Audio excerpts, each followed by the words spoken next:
Queridos, você que me conhece um pouquinho, você vai entender que de gravidez a minha família entende, ok? São 4 filhos, né? Algumas aventuras, mas uma das coisas que às vezes a gente não costuma falar, óbvio que também precisa de um contexto para isso, é que além das gravidez, ou gravidezes, talvez seja o plural, que eu e a minha Thalita tivemos, nós tivemos uma gravidez no ano de 2015, que não evoluiu, uma gestação não embrionária, como classificam os médicos.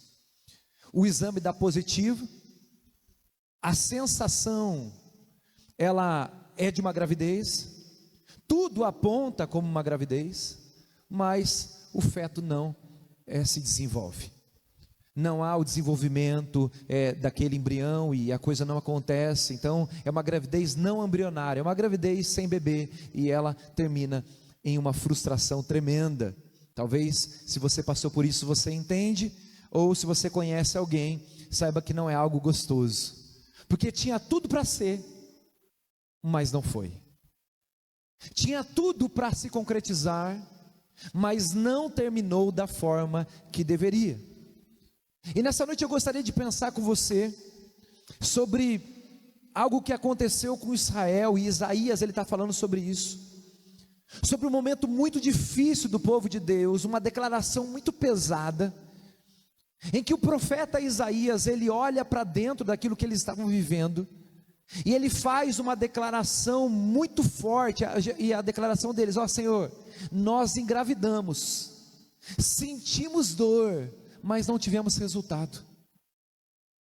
A gente recebeu uma semente, era para ter dado tudo certo, a gente teve a sensação, teve tudo o que precisava, mas não conseguimos concluir da forma que deveria. E eu queria que você pensasse nessa perspectiva, porque embora isso seja uma palavra muito distante de nós a princípio, é possível que a gente se encontre à medida que o Senhor for falando conosco nessa noite. E eu queria conversar com você de uma forma muito simples e objetiva sobre o tema gerando o propósito de Deus. Gerando o propósito de Deus. Essa palavra que nós lemos em Isaías 26, ela é direcionada ao povo de Israel. É uma palavra dirigida à nação de Israel nesse sentido mesmo, de que eles tinham que ter dado fruto e não deram, que eles tinham tudo para frutificar, mas deram luz ao vento, não deram luz a nada, tiveram todos os processos, mas não tiveram o resultado. E todos nós sabemos que Deus, ele tinha um desejo de, através do seu povo, fazer com que esse povo se tornasse um povo frutífero e abençoado. Quando o Senhor começa essa jornada de eleger um povo, ele começa essa tratativa com Abrão, lá em Gênesis 12, e ele chama esse homem e diz: Abrão, sai da tua terra, da tua parentela, vou fazer de você uma grande nação, vou abençoar quem te abençoar, quem te amaldiçoar também vai estar lascado, e em ti, Abrão, através de você, eu farei bendita todas as famílias da terra. Deus tinha um propósito para o seu povo, um propósito exclusivo para o seu povo. Deus queria que Israel fosse uma árvore frutífera.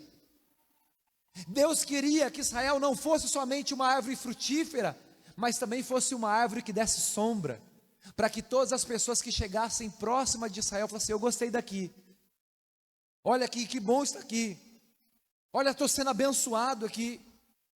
Deus queria que as pessoas olhassem para Israel e dissessem: nós também queremos servir a esse Deus, é maravilhoso servir a esse Deus, nós também queremos adorar esse Deus, nós também queremos ser protegidos por esse Deus. Mas a realidade é que a história, ela não se concluiu da forma que o Senhor tinha planejado. Lá em João capítulo número 1, no verso número 11, o profeta, o apóstolo João, ele diz algo muito importante. Ele diz: olha, Jesus veio para os seus, mas os seus não o receberam. Havia algo destinado para o povo, mas o povo não o quis. A nação de Israel não recebe a salvação, não recebe o propósito do qual Jesus veio cumprir. Então Jesus, ele olha para Israel, lá em Lucas capítulo 19, no verso número 44, ele diz: olha, porque vocês rejeitaram, vocês serão lançados por terra. Vocês e os seus filhos sofrerão, não vai ser deixado pedra sobre pedra, porque Israel não reconheceu a oportunidade que Deus concebeu a eles. Olha que palavra forte de Jesus. Jesus está dizendo: eu estou lançando uma semente em vocês, eu tentei fazer algo na vida de vocês, mas vocês não deram continuidade. Tinha tudo para dar certo, mas deu errado. Tinha tudo para prosperar, mas não vingou. Tinha tudo para frutificar, mas não frutificou. Nesse mesmo sentido, lá em Marcos capítulo 11, Jesus está chegando em Jerusalém, e a partir do verso número 12, ele vê uma figueira que estava cheia de folha, mas ele olha para ela e não tinha fruto. Ele falou assim: nunca mais vai dar fruto. E essa palavra de Jesus era uma palavra direcionada para Israel, porque Israel era comparado a uma figueira. Uma das formas que Jesus se referia a Israel era como se fosse uma figueira. E ele olhava para aquele povo que tinha folhas, que tinha imponência, mas que não estava abraçando o propósito. Ele diz: nunca mais vai dar fruto. E no dia seguinte, a Bíblia diz que os discípulos passam por lá, e essa árvore estava seca.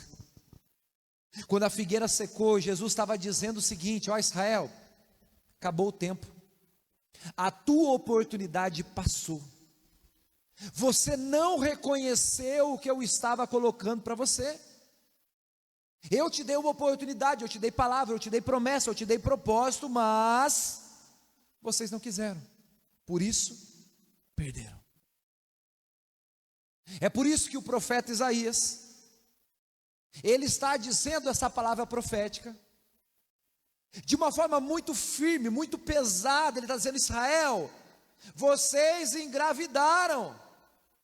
Israel, vocês tiveram uma oportunidade, se contorceram de dor, mas não conseguiram gerar vida, não conseguiram viver o propósito de Deus, não conseguiram trazer a luz ao mundo da forma que deveria. Aí a figueira seca, o tempo passa, a oportunidade passa. E é sobre isso que eu queria pensar com você nessa noite. Sobre aquilo que nós estamos fazendo com as sementes e com as oportunidades que o Senhor tem colocado em nossas mãos.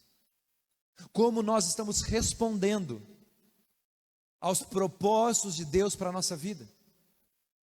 Se Deus colocou um propósito em nossas mãos para a gente gerar, para a gente dar luz, como nós temos cuidado daquilo que o Senhor tem plantado em nós? Ou nós vamos viver todos os sintomas e não vamos ter o resultado esperado segundo o Senhor espera.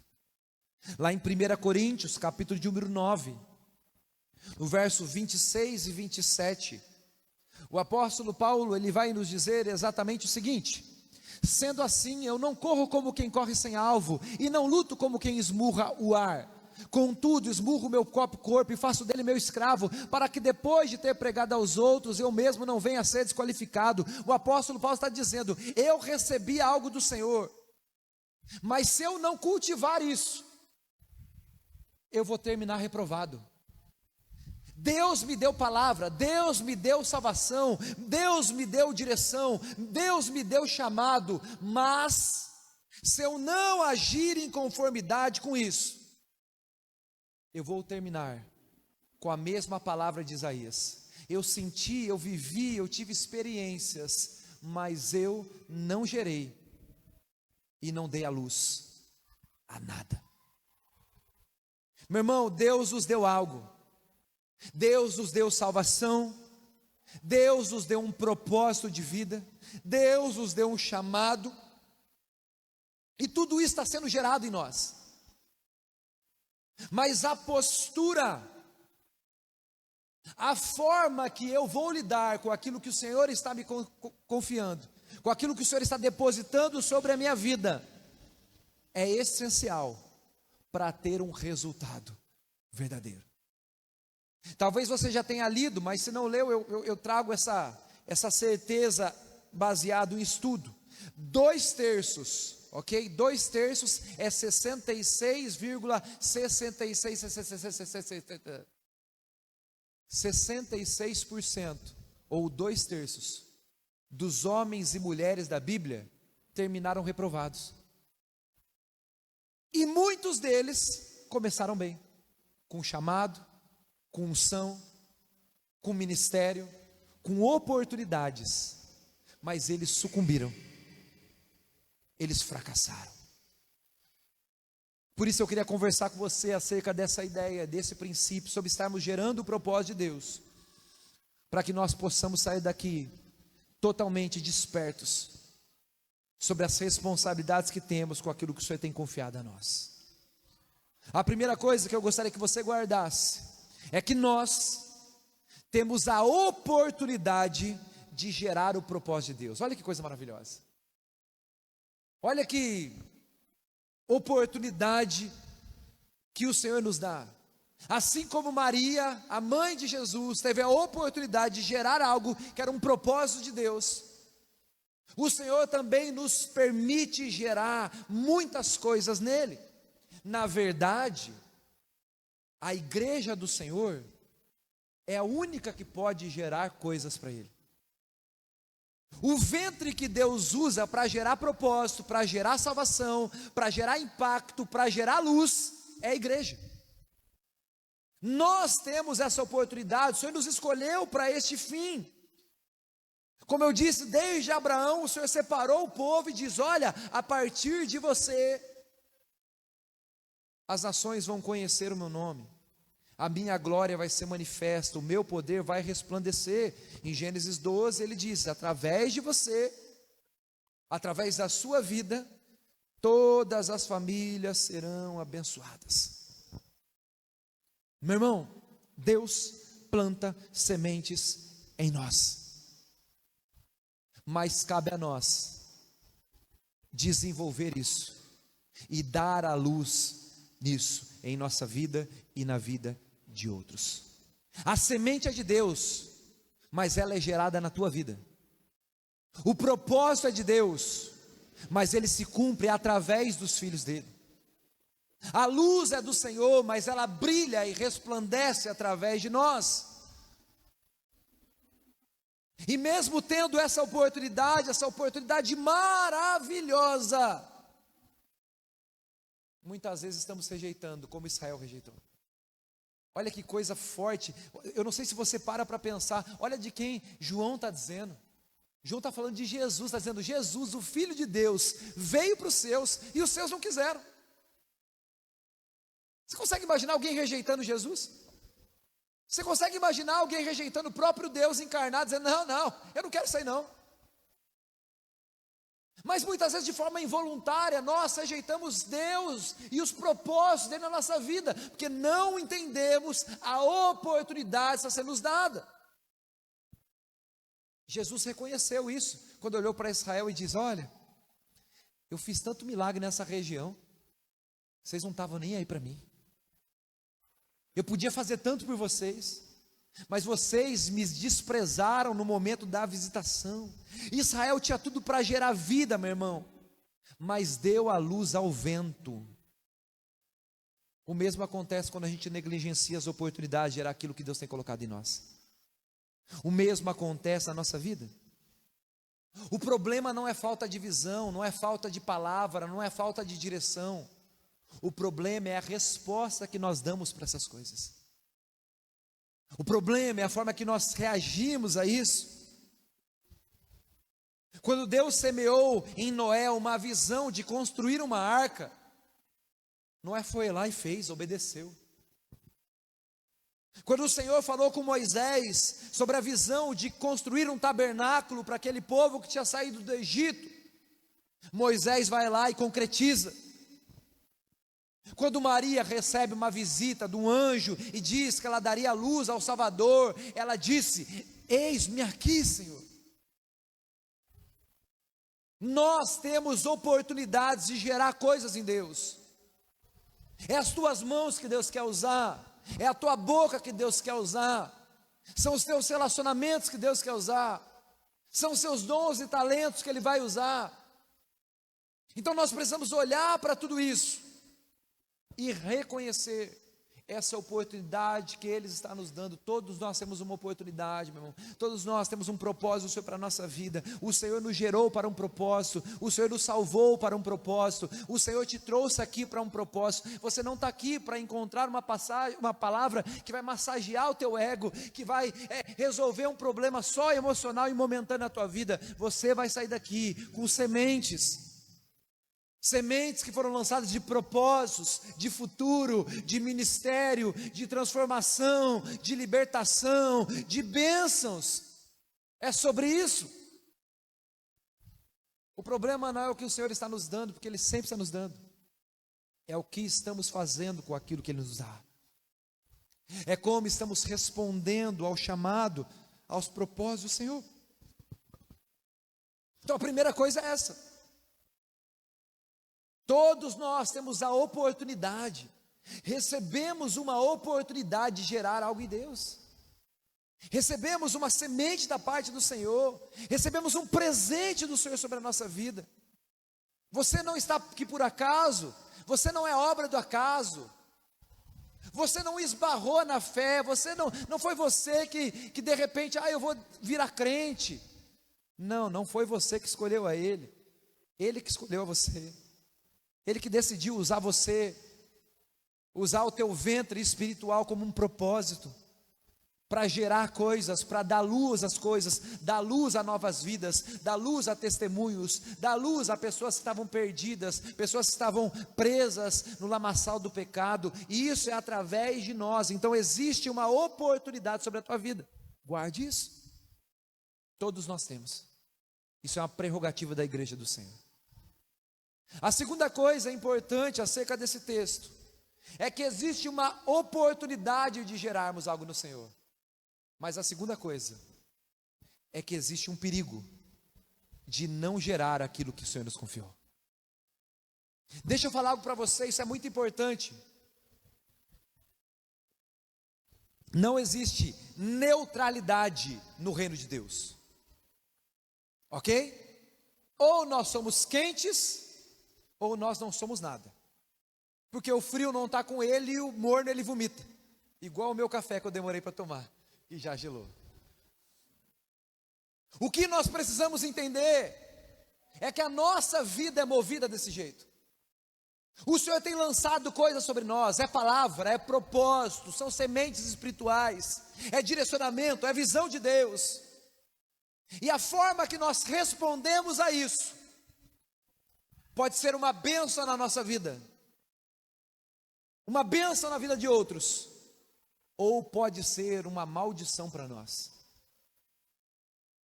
Lá em Jeremias 28, por exemplo, você já ouviu esse texto, 28:10, diz que maldito é aquele que faz a obra do Senhor relaxadamente, ok? Você já ouviu essa parte. A segunda parte é mais importante nesse contexto, que diz o seguinte: maldito é aquele que poupa a tua espada do sangue. Sabe o que está querendo dizer? É aquele que tem a espada, que pode usá-la para a guerra que foi chamada, mas decide não usar. É o Senhor condenando a inércia. Quem recebeu uma oportunidade e desdenhou, quem recebeu um chamado e desprezou. Então todos nós corremos o perigo de não gerar aquilo que Deus nos confiou. Quando as funções, lá quando o povo sai do Egito, eu vou fazer um paralelo com a história de um homem, e você vai entender de uma forma bem clara. Quando o povo sai do Egito, e eles começam a se organizar, as tribos começam a se organizar, o culto começa a se organizar através do tabernáculo, o Senhor dá um direcionamento sobre cada coisa em seu lugar.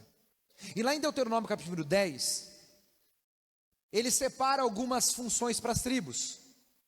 E especificamente no verso número 8, Deus diz através de Moisés que a tribo de Levi seria a responsável por ministrar as coisas de Deus e por carregar a arca da aliança. Através da tribo de Levi nós teríamos o ofício sacerdotal. Os sacerdotes, eles vinham dessa tribo. Dentro dessa genealogia sacerdotal que começa em Deuteronômio, isso vai passando de geração a geração, até chegar em um homem chamado Eli. Eli era um sacerdote. Eli era alguém da tribo de Levi, dessa linhagem, e consequentemente, por ser dessa linhagem, ele tinha um propósito de gerar algo em Deus, gerar adoração, gerar os sacrifícios, gerar os cuidados com as coisas, com os utensílios da casa, do tabernáculo de Deus, do templo naquele momento. Isso era um chamado claro, havia uma promessa. O Senhor até reafirma essa promessa uma hora para Levi, mas para Eli, quando ele já estava no momento difícil da vida dele, e ele diz lá em 1 Samuel 2,30, logo no começo do texto, ele diz o seguinte: eu prometi, olha que Deus está falando para Eli, eu prometi que a sua casa e a casa do seu pai ministrariam diante de mim para sempre. Olha que promessa boa. Eu estou lançando uma semente para você, Eli, que você e a tua família vão ter a oportunidade de sempre gerar isso no meio do meu povo. Olha que coisa maravilhosa. De serem os meus sacerdotes. Porém,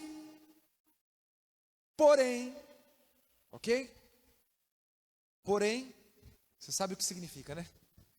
Porém é sempre um problema. É uma conjunção adversativa, né?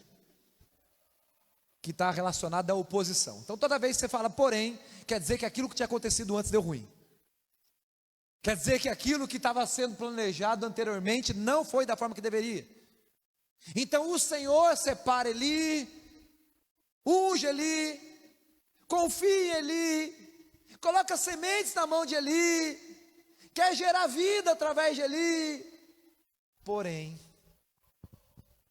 na linhagem de sacerdotal de Eli, quando ele estava fazendo aquilo que ele era para fazer, ele não cuidou dela. Pelo contrário, os filhos de Eli, Rofini e Finéias, eles eram endemoniados. Eles roubavam do templo. Eles tratavam com impureza as coisas do templo. Eles cometiam imoralidades, desonravam o sacrifício, abusavam do lugar onde eles estavam por causa do seu pai. E mesmo sabendo disso, a Bíblia diz que Eli não tratou os seus filhos. Diz que ele passou a mão na cabeça desses meninos. Diz que ele não tratou com santidade, com respeito, aquilo que tinha sido confiado para ele. E essa negligência de Eli teve consequências. Deixa eu falar algo para você, para ficar bem claro para você hoje.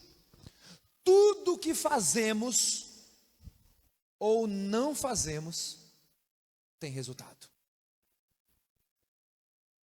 Tudo que fazemos, independente da forma que fazemos, também vai haver resultado.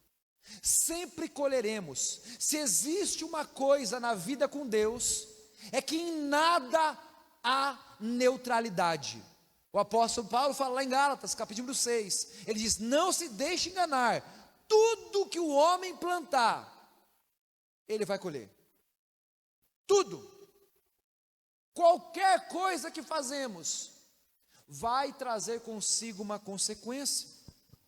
A semente de Deus é lançada, mas a terra precisa responder. Você lembra da parábola do semeador? O semeador saiu para semear, e ele lançava a semente era o que? A palavra, não era? Mas em alguns corações, essa palavra não avançava, porque não depende da palavra, depende da resposta que damos a ela. Depende da forma que nós cultivamos aquilo que recebemos. E agora ele está vivendo uma desgraça na tua vida. Aquilo que Eli faz, olha, Eli era o cara mais top do povo de Deus na época.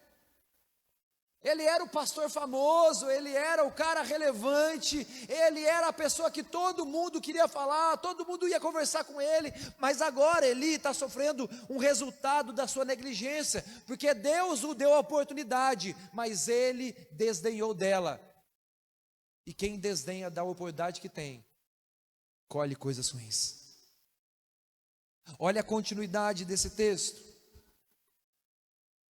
1 Samuel 3, de 11 ao 13. Meu irmão, agora a coisa vai começar a ficar complicada para ele.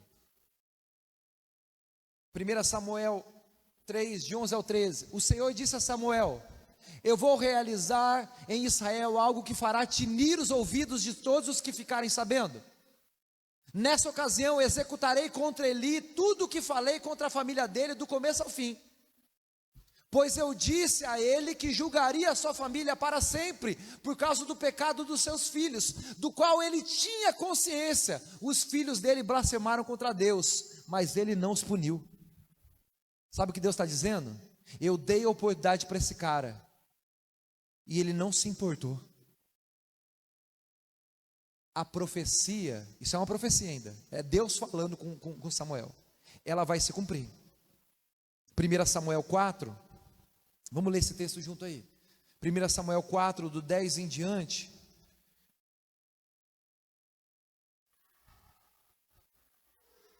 Samuel 4, do 10 em diante, olha o que vai acontecer agora. Então pelejaram os filisteus, Israel foi derrotado e cada um fugiu para a sua tenda. Foi grande a derrota, pois foram mortos de Israel 30.000. Foi tomada a arca da aliança e mortos os 2 filhos de Eli, Rofini e Finéias. Já morreu, já perderam a arca, 30.000 homens morreram por causa de Eli. Então correu um homem de Benjamim, saindo das fileiras, e no mesmo dia chegou até Siló, trazia rasgadas vestes, a terra sobre a cabeça. Quando chegou, Eli estava sentado numa cadeira ao pé do caminho, olhando como quem espera, porque o seu coração estava tremendo pela arca de Deus. Depois de entrar o homem na cidade e dar as novas, toda a cidade prorrompeu em gritos. O homem tinha tudo para dar certo, ele decidiu não responder, e ele colheu consequências para a sua vida. Quando ele fica sabendo do que tinha acontecido, que a arca da aliança tinha sido tomada, que os seus filhos estavam mortos, o verso de número 18, diz que ao fazer menção da arca de Deus, caiu Eli da cadeira para trás, junto ao portão, e quebrou o pescoço e morreu. Dá para piorar? Dá. 19. Estando a nora, a mulher de Finéias, que já tinha morrido Finéias, grávida e próxima do parto, ouvindo essas novas de que a arca de Deus fora tomada, de que seu sogro e seu marido tinham morrido, encurvou-se e deu à luz, por quantas dores lhe sobrevieram. Ao expirar, ela morreu também, tá bom? Disseram as mulheres que assistiam: não temas, pois tivesse um filho. Ela, porém, não respondeu, nem fez caso disso, mas chamou o menino de Icabó, dizendo: foi-se a glória de Israel. Isto ela disse porque a arca do Senhor fora tomada por causa do seu sogro e de seu marido. E falou mais: foi-se a glória de Israel, pois foi tomada a arca de Deus. O último da linhagem de Eli que nasceu, nem alegria em casa teve. Olha o fruto de uma vida, de alguém que despreza aquilo que Deus queria gerar. Meu irmão, isso aqui, deixa eu falar algo para você. Isso aqui não é para aterrorizar você, tá bom? Isso é para gerar temor no teu coração. Que nós precisamos responder de forma digna as coisas que o Senhor tem falado conosco. Não podemos desdenhar das coisas de Deus. Não podemos brincar com as coisas de Deus. Ele engravidou de um propósito, mas ele não gerou nada. Ele não gerou resultado nenhum. E a sua família colheu todas as consequências. Deixa eu dar um exemplo para você. Vocês lembram daquele rapaz chamado Jonas, que foi engolido por um peixe, que recebeu um chamado do Senhor para ir pregar numa cidade chamada Nínive, e ele disse não. E ele pega um barco para outra cidade chamada Tarsis, numa outra direção. E quando ele entra naquele barco, a Bíblia diz que começou uma tempestade tremenda. Todo mundo achou que ia morrer, e todo mundo ia morrer de fato. E daí tinha um monte de gente dentro do barco que não servia a Deus, era gente de outras culturas, adorava deuses pagãos, adorava outras coisas. E a Bíblia diz que esses homens começaram a orar para cada um dos seus deuses, não tinha resultado. Jonas entendeu o que estava acontecendo, e ele chegou para eles e falou assim: gente, deixa eu dar uma notícia para vocês. Sabe por que está tudo isso, essa tempestade? Por culpa minha. O Senhor me deu um propósito e eu disse não. E agora essa tempestade, ela está vindo sobre vocês, porque eu não gerei o que eu precisava gerar com aquilo que me foi lançado. Vocês querem resolver isso? Joga no mar que vai dar tudo certo. Dito e feito, foi exatamente isso que aconteceu. Ok? Sabe qual é o problema, querido? É que muitas vezes no nosso meio tem muito Jonas que não está gerando propósito e está trazendo tempestade para a tua casa, para a tua família, para a tua vida. Não tem coragem nem de se arrepender e voltar atrás, e nem de assumir a responsabilidade de dizer: gente, eu tenho que falar, isso que está acontecendo é culpa minha. É sobre isso esse texto. É sobre responder de forma assertiva para aquilo que foi lançado.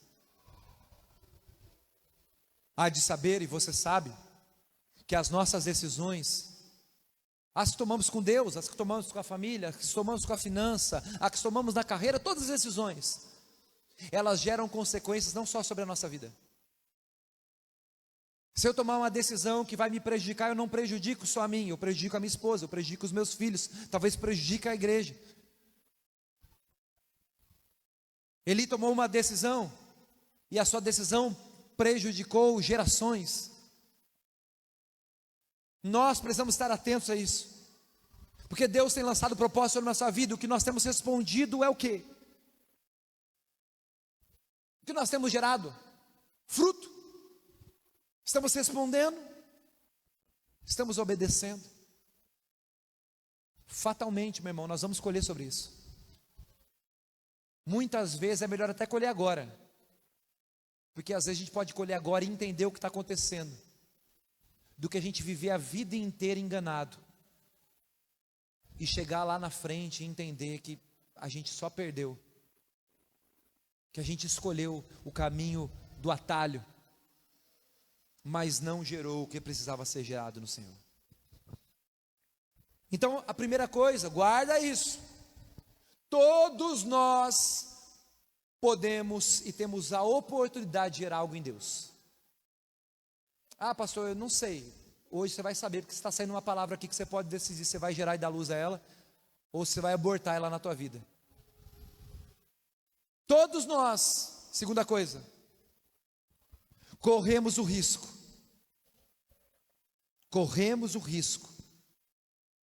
de não cumprir, de não dar êxito, não dar à luz aquilo que o Senhor deseja. Depende da nossa resposta. Ok? A terceira coisa que eu queria que você entendesse hoje, acerca da oportunidade que nós temos de gerar um propósito,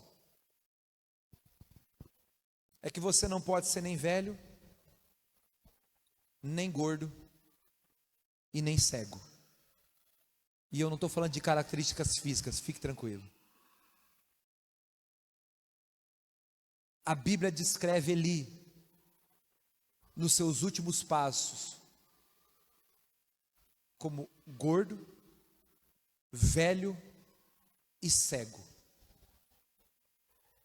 Mas a condição física de Eli é uma referência da condição espiritual que esse homem estava vivendo. E isso mata o nosso propósito. E isso mata a nossa caminhada.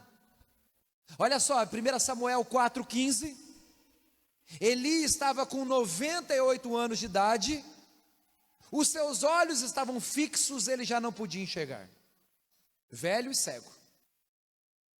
Em 1 Samuel 4,18, ao mencionar a arca de Deus, Eli caiu da cadeira para trás, junto ao portão, quebrou o pescoço e morreu, pois era velho e pesado.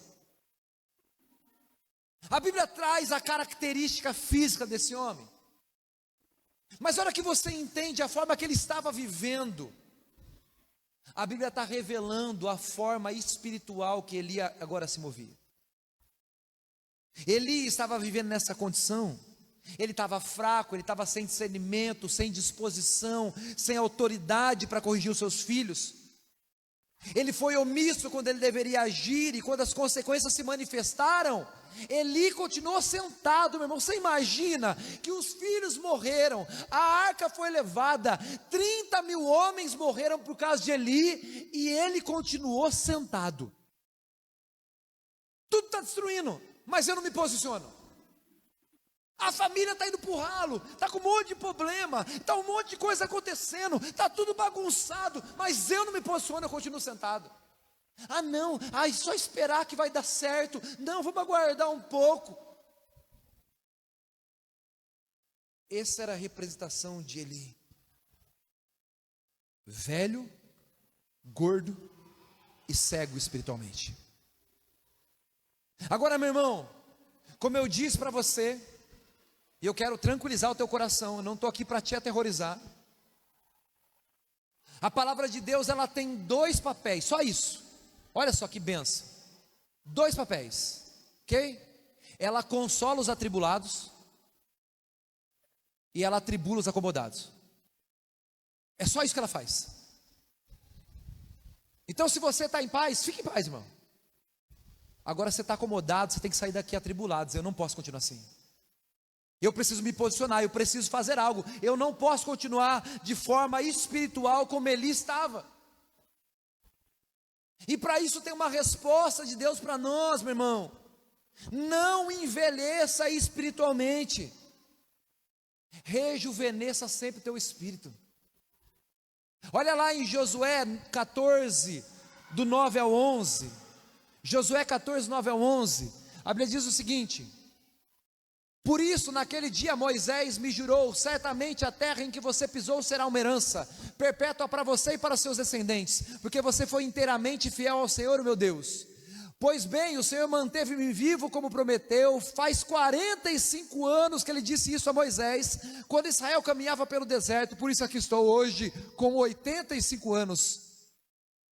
Ainda estou tão forte como no dia em que Moisés me enviou.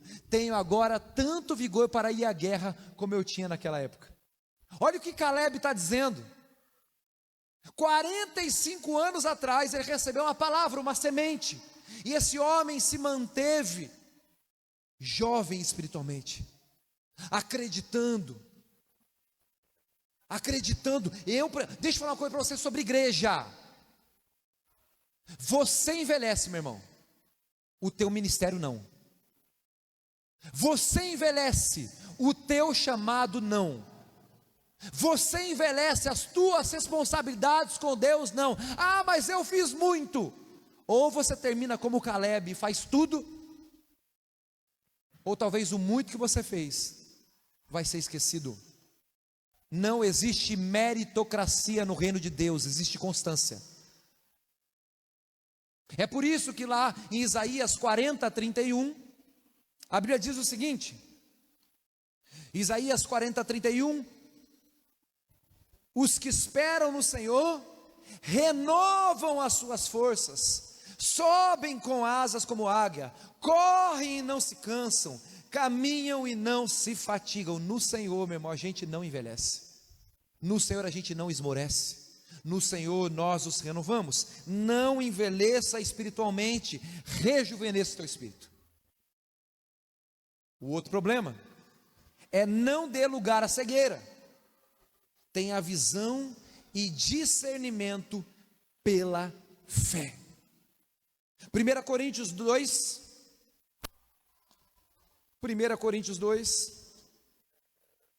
14.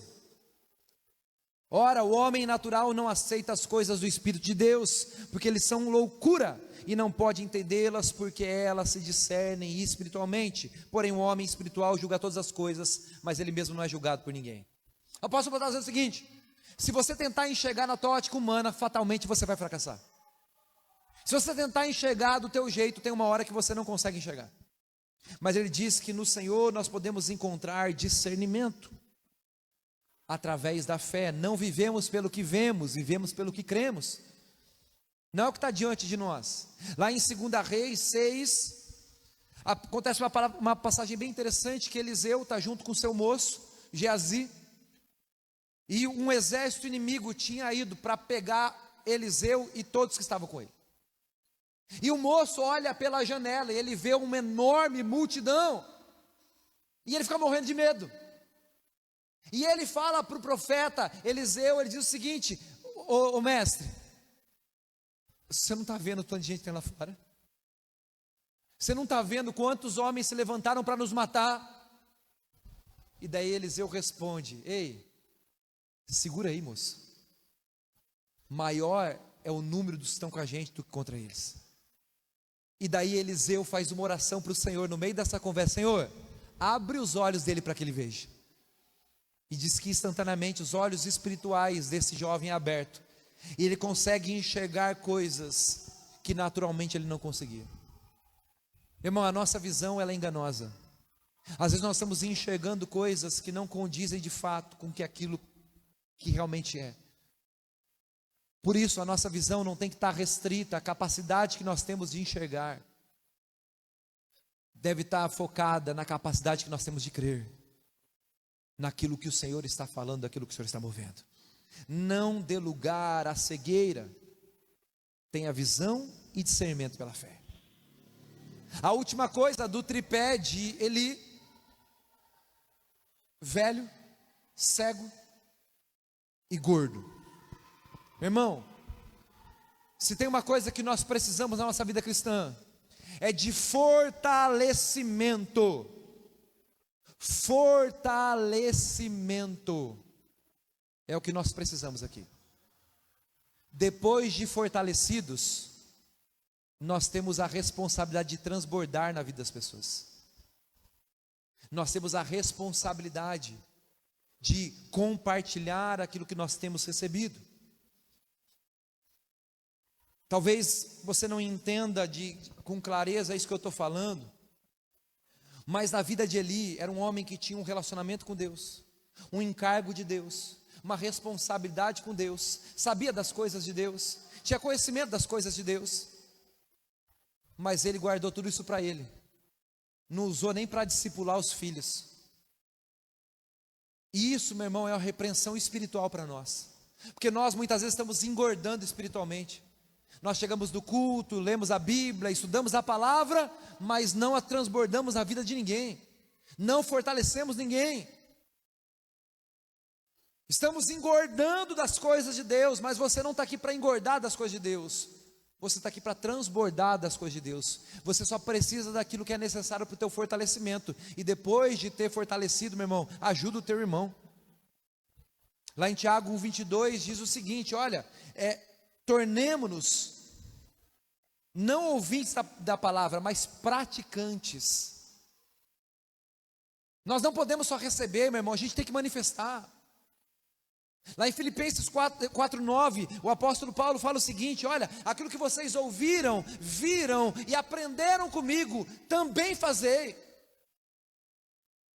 Porque se nós não fizermos, meu irmão, nós nos tornaremos gordos espiritualmente. Você não está aqui para isso. Você está aqui para compartilhar. Você está aqui para gerar algo através daquilo que Deus tem lançado sobre a tua vida.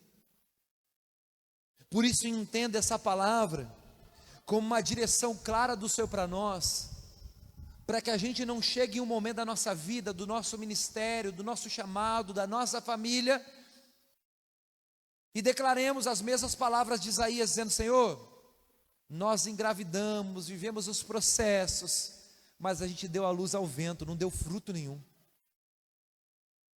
Começamos bem, mas terminamos reprovados. O Senhor confiou em nós, mas nós não confiamos naquilo que o Senhor falou para cada um de nós, e por isso o resultado não foi bom. E daí continuamos vivendo isso, um propósito que é lançado, mas uma vida que não está disponível. E daí a gente vai envelhecendo, vai engordando e vai deixando de enxergar. E daí às vezes a gente está na posição que deveria estar, no lugar que deveria estar, mas assentado, acomodado e frio. Deus não te chamou para ficar sentado, meu irmão. Sentado você morre. Sentado você não cumpre o propósito. Sentado as coisas vão acontecer ao teu redor e você não vai fazer nada. Deus o chamou para gerar e dar frutos nele. A pergunta para nós hoje é: o que estamos gerando para Deus? O que você está gerando em Deus? O que você está gerando espiritualmente em Deus? Para o teu chamado, para o teu ministério, para a tua casa, para a tua família. O que você está gerando? Daquilo que Deus tem falado com você, daquilo que Deus tem ministrado no teu coração, da palavra que você tem ouvido, dos louvores que você tem cantado. O que está sendo gerado em você? De quantos meses você está? Está crescendo ou não está crescendo? Porque se não está se desenvolvendo, tem algum problema também. Nós precisamos olhar para a nossa vida e responder de forma assertiva aquilo que o Senhor tem feito. Quando o Senhor chamou Eli, ele começou bem, mas não terminou legal. Mas quando ele chamou Maria, por exemplo, para um propósito grandioso de gerar algo que traria luz para o mundo, ela diz: eis-me aqui, pode me usar, eu confio, eu entrego. E o resultado você conhece. O que nós estamos fazendo com os propósitos que o Senhor quer lançar diante de nós, meu irmão? Sabe, como eu disse, essa não é uma palavra para te assustar, mas é algo para trazer um temor ao teu coração. Se você está procurando um lugar onde você vai ser ensinado a vir aqui no domingo, escutar uma palavra para voltar feliz para a tua semana, esse não é esse lugar. Essa não é essa igreja. Eu nem sei quais são, mas eu sei o que nós não somos. Nós não somos um lugar para você vir aqui e simplesmente bater um cartão, receber semente e deixar com que elas sejam sufocadas nas outras atribuições da tua vida. Este é um lugar onde a gente quer você grávido de milagres, grávida de um chamado do Senhor, grávido de um propósito de Deus para dar luz para esse tempo, gerando filhos para esse mundo, filhos espirituais para Deus, compartilhando aquilo que você tem recebido. Nós não podemos nos acomodar, meu irmão, porque Eli se acomodou e o resultado foi desastroso. Essa palavra é uma palavra em bom tempo, porque ainda estamos aqui. Essa palavra é uma palavra num bom momento, porque nós podemos olhar para a nossa vida hoje e entender: eu preciso mesmo, eu preciso realinhar alguma coisa, eu preciso melhorar alguma coisa, eu preciso fazer mais, ou eu preciso fazer menos daquilo que eu estou fazendo. E assim gerarmos o propósito de Deus para nossa vida. Quer um exemplo simples para a gente encerrar? Essa semana nós vimos em algumas notícias, se você acompanha um pouco de internet, você viu que aquele jovem humorista, o Whindersson Nunes, ele até pouco tempo atrás, ele era o brasileiro ou a pessoa com mais seguidores em redes sociais. um fenômeno do stand-up, um fenômeno de redes sociais, viralizando vídeos na internet, milionário, talvez bilionário, mas ele se internou numa clínica psiquiátrica essa semana, porque ele não estava bem. Posso puxar um pouquinho mais? Se você conhece um pouco da história desse rapaz, eu já estudei, já vi alguma coisa. Ele é de família cristã, foi criado na igreja, cantava na igreja, tocava na igreja, engordou de dinheiro, engordou de fama, engordou de status, mas permaneceu sentado, talvez no propósito do qual o Senhor tinha dado. Tomara que essa seja a baleia desse Jonas. Tomara que esse momento não seja para o mal desse jovem, que seja uma colheita para trazer ele de volta para o foco. Mas deixa eu dizer algo para você, meu irmão. Muitas vezes o Senhor vai agir dessa forma com a gente. Tem baleias que vêm, que parece que é ruim, mas em amor. Peixe grande que vem para nos tribular a vida, para nos fazer voltar para o propósito. Mas em alguns momentos a gente vai cair da cadeira, vai quebrar o pescoço, porque a gente teve a oportunidade e desdenhou dela. Não espere Deus agir de uma forma, não, mas se Deus quiser Ele vai fazer. Não, Deus já quis, Ele já falou com você, está falando com você hoje. Talvez o tombo que você precisa hoje não é da cadeira quebrar o pescoço, é um tombo de cair na realidade, que nós precisamos avançar no Senhor e continuar gerando propósito para Ele. O que você tem gerado é a resposta que você precisa dar hoje, não para mim, mas para o Espírito Santo de Deus. Como está a tua vida, como está teu ministério, como está o teu chamado, como está a tua família, como está a tua casa, como estão as pessoas que Deus tem confiado a você, como estão as pessoas que você tem se relacionado, você tem gerado algo nelas. Essa é a resposta para essa palavra. Porque a pior coisa, e eu volto a dizer, é você ter toda a expectativa de uma gravidez, sentir tudo, e depois perceber que não gerou nada. Nós não queremos ser essas pessoas, e nem Deus quer que você seja. Então entenda isso em amor, e comece a gerar tudo aquilo que o Senhor tem preparado para você. Se coloque em pé, eu quero orar com você nessa noite.